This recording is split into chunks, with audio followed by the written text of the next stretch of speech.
As you just saw, President Trump is on his way to Shields Arena, where approximately 6,000 people are waiting to hear what he has to say. A ruckus crowd, no doubt. Let's go live to Valley News Team's Mike Morgan, who is out there for us. Mike?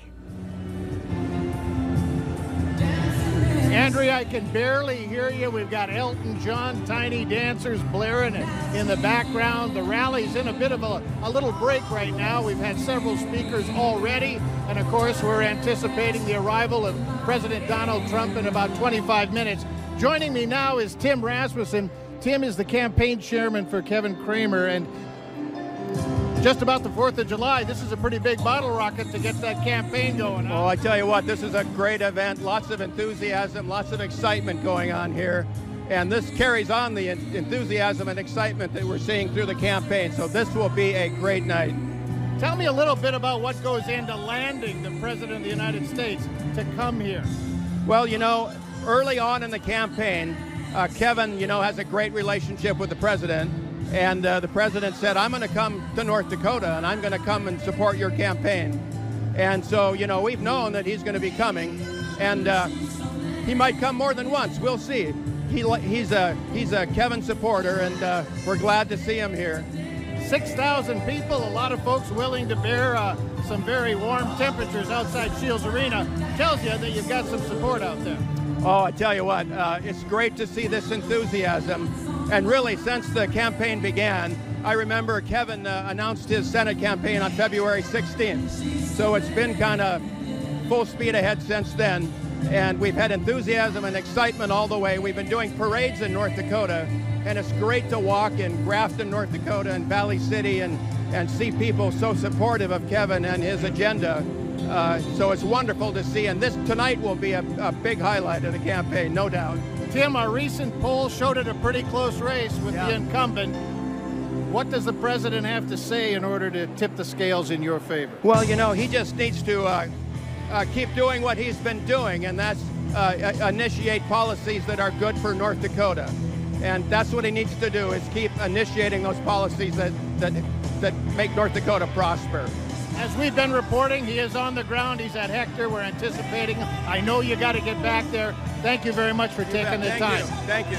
Tim Rasmussen, who's the chairman for the campaign of Kevin Cramer. Our coverage is going to continue when we come back. We've got more guests, but for now, let's throw it back to Andrea in the studio. Andrea? All right. Thank you, Mike. And, let's go to an exclusive statewide poll as we wait for Mike to gather a little more information. This was done by Valley News Live and Mason-Dixon Polling. It shows the race for the U.S. Senate is tight. The statewide poll shows Kevin Cramer only holds a 4% lead over incumbent Heidi Heitkamp. That's within the poll's margin of error. Valley News Live commissioned the poll through Mason-Dixon Polling. 625 likely voters in North Dakota were interviewed by phone for that poll. When you look at the overall state, the Senate race shows Kevin Cramer with 48%, Heidi Heitkamp 44%, with 8% undecided. In eastern North Dakota, you'll notice that Cramer's support starts to drop. He has 44%, Heitkamp at 47%, with 9% undecided. And the numbers really show support for the incumbent Heitkamp when you look closer at just Fargo and Cass County. Heitkamp with 54%, Cramer at just 35%, with 11% undecided. In Bismarck-Mandan, Cramer rebounds with 56%, Heitkamp 37%, 7% undecided. Western North Dakota mirrors the support for Kevin Cramer. He's at 57%, Heitkamp 38%, with 10% undecided. The poll was conducted from June 13th through the 15th. All right, it appears now that Mike Morgan at Shields Arena has another guest for us to talk to. So let's toss it back to Shields Arena, to that ruckus crowd, and find out what else is going on there. Mike? All right, thanks again, Andrea. Melanie Palmer from our staff joins me now. And Melanie, you drew the straw that said you had to cover the crowd out there. And exciting crowd, obviously, but the heat had to be a factor.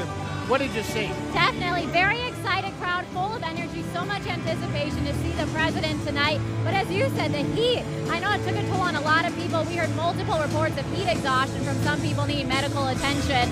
But other than that, like I said, we are were going through the lines. People had so much energy, anticipation, kind of told us a little bit about what they're looking forward to hearing and seeing tonight. A lot of them said they just want to hear what Trump has to say is best for North Dakota and the residents living here. How about the feeling that, you know, we had talked about that this place holds about 6,000, but there was talk that the tickets that went out were a lot more than that. Was anyone shaking their head whether or not they were going to get in? Or yeah, definitely. A lot of people kind of near the end of the line more. They were optimistic. A lot of people said, no matter what, I'm getting in here. I will see the president. So very motivated, and they were wanting to get in here. We also spoke with some people at the front of the line. They got here around 8 last night and camped out. So they were here for a while to get those spots. Well, we've all moved inside. The air conditioning's running. That's good. As a reporter, exciting for you to be at a presidential rally. Oh, yes, very exciting. This is my first presidential rally, and feeling all the energy, seeing all the other media here, and all the people I get to speak to today. It's been a great experience. And we've seen some reporters. I saw that you and our reporter, Joseph Ojo, ran into someone from the Today Show. We did. We ran into Peter Alexander from the Today Show. So, of course, we had to get a selfie, naturally. He's a very nice guy. So we're meeting a lot of awesome people here today, too. Rubbing elbows with the stars. All right. Well, it's good to be inside, isn't it? Thank you for chatting with us. And if you can hear this, I don't know if you're hearing this, but they're rocking in the free world now with a little Neil Young out here. And the crowd seems to be settling in. You can see that everybody is moved into their seats. I'm trying to take a look. We do have a few seats to the back of me, which is on the back side of the media podium. So it probably wouldn't be the best of views anyway. But other than that, we've got a pretty good crowd here. Taking a look at the stage where, oh, now the crowd, we might be able to hear a little bit. Well, for a little while anyway. You can see that the podium has 3 American flags, and then we've got banners on both sides, one saying promises made, promises kept. And, you know, I talked with a couple of people before we went on the air here.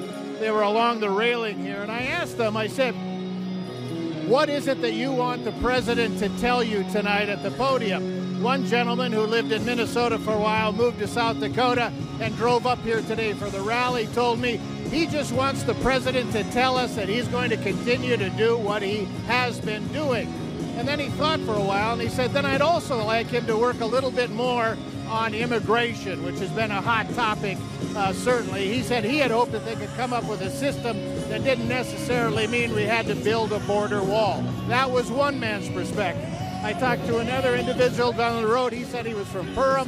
He said he came here and he was just hoping that, much like the first gentleman, that the president would just continue to echo the same type of effort that he's been doing in the last couple of days, weeks, and months with regard to many of the issues that we have been talking about in the news. So it'll be interesting as we get closer to the 7 o'clock mark. It's 6:45 right now. What kind of a message will President Trump deliver? You know, we've got this, the situation where during the campaign thus far, we've had campaign ads that indicated that she wasn't necessarily siding with President Trump. Heidi Heitkamp then countered with an ad that indicated that more than half the time she had voted for President Trump. So it'll be interesting to hear how the president might address those particular issues as to whether or not she truly is a supporter or is not necessarily doing what she says that she's doing. So it'll be interesting what kind of message that he delivers. We're going to continue to be out here and try to find some more interesting facts. For now, we're going to throw it back to the studio, and forgive me if I'm yelling, but it's loud out here. Reporting live from Shields Arena. Back to you, Andrea. Yeah, the music sure is keeping everyone pumped up out there. Thank you so much, Mike. Okay, we are going to take a quick commercial break, and we'll be right back.